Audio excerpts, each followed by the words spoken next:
আজ এসআইআর মামলা শুনানি ছিল এবং সুপ্রিম কোর্টের নির্দেশ শুধু বাংলার এসআইআর এর বিচারের জন্য বাংলার বিচারকদের নয়, ভিন রাজ্য থেকে যেমন ওড়িশা, ঝাড়খণ্ড বিভিন্ন জায়গা থেকে বিচারক নিয়োগ করা যাবে। কিভাবে দেখছেন? দেখো, সোজাভাবে নাকটাকে না ধরে আমরা ঘুরিয়ে কেন ধরছি?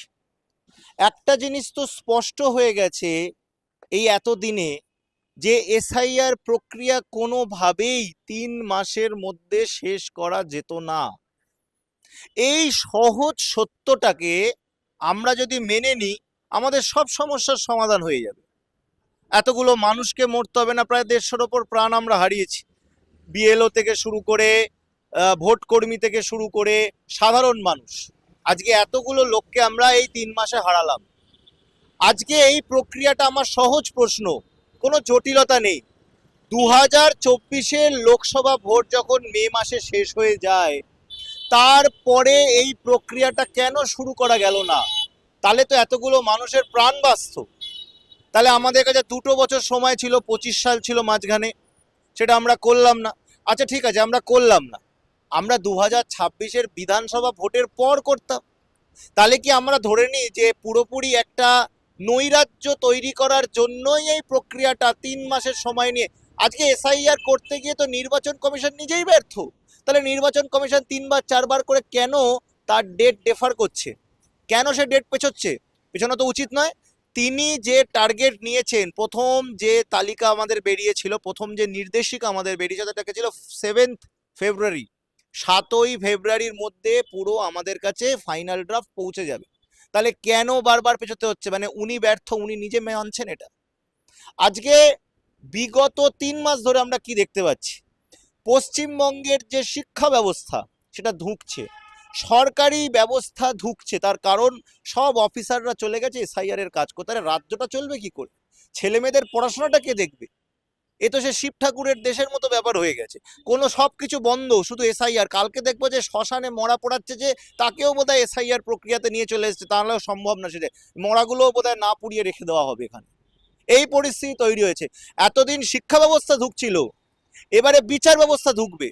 লক্ষ লক্ষ কেস কোর্টে পেন্ডিং হয়ে পড়ে আছে, কত মানুষ বিচারের আশায় বসে আছে, কত মানুষের কত রকমের সমস্যা আছে। আজকে বিচার ব্যবস্থাকে এইসব করতে হবে? আজকে আমাদের কলকাতা হাইকোর্ট থেকে যতজন পর্যাপ্ত অফিসার দিতে পেরেছে দিয়েছে, কিন্তু ইলেকশন কমিশন বলছে এটা যথেষ্ট নয়। যা দিয়েছে সেই নিয়ে নাকি কাজ করতে গেলে 80 দিন লাগবে। তাহলে তুমি কেন 2 বছর হাতে থাকতে তুমি কাজটা শুরু করোনি? তুমি যখন জানো এই পরিস্থিতি তৈরি হবে শুধুমাত্র নৈরাজ্য তৈরি করার জন্য, শুধুমাত্র মানুষকে মারার জন্য এই জিনিসটা হয়েছে, এই প্রশ্ন তো উঠে যায়। আজকে সুপ্রিম কোর্টের বিচারপতি কি করবে? সুপ্রিম কোর্টের বিচারপতির কাছে অপশনটা কি আছে?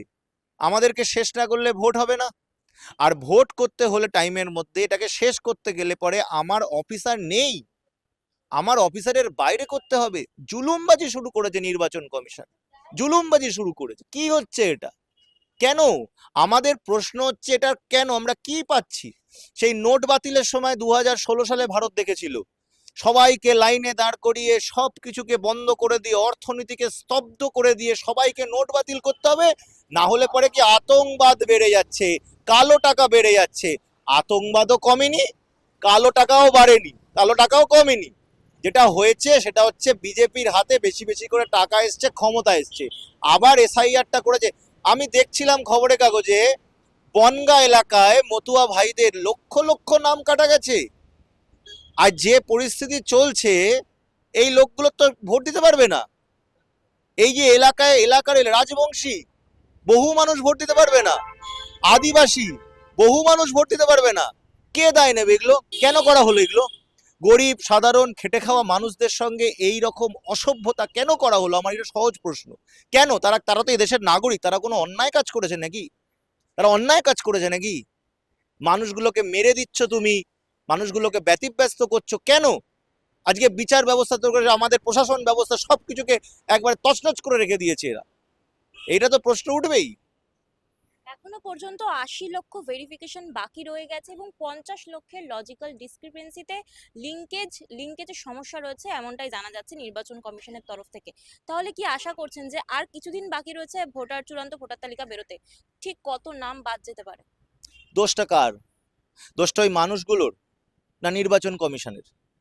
আজকে লজিক্যাল ডিসক্রিপেন্সির নামে তুমি ভুল করছো, তোমার নথিতে ভুল, তুমি ভোটার আইডি কার্ডে ভুল করেছো, তোমার বানান ভুল, তার দোষ তার খেসারত মানুষ দেবে কেন? আজকে আমার নামের বানান তুমি ভুল লিখেছো, ইংরেজি থেকে বাংলা ট্রান্সলেশন, বাংলা থেকে ইংরেজি ট্রান্সলেশন করতে গিয়ে ভুল করেছো, তার জন্য আমি ভোট দিতে পারবো না? মামার বাড়ির আবদার? ইয়ার কি হচ্ছে এটা? তার ব্যর্থতা নির্বাচন, গণেশ কুমার বসে ওখানে ডকুমেন্ট চেক করুক বসে, তিনি করেছেন তো, তিনি বসে চেক করুন। ওনার জন্য পুরো রাজ্যটাকে একেবারে নৈরাজ্য তৈরি করে দিয়ে উনি ঠান্ডা করে দিল্লিতে বসে থাকবেন আর আমাদের সবাইকে ব্যতিব্যস্ত করে দেবেন। ইয়ার কি হচ্ছে এটা?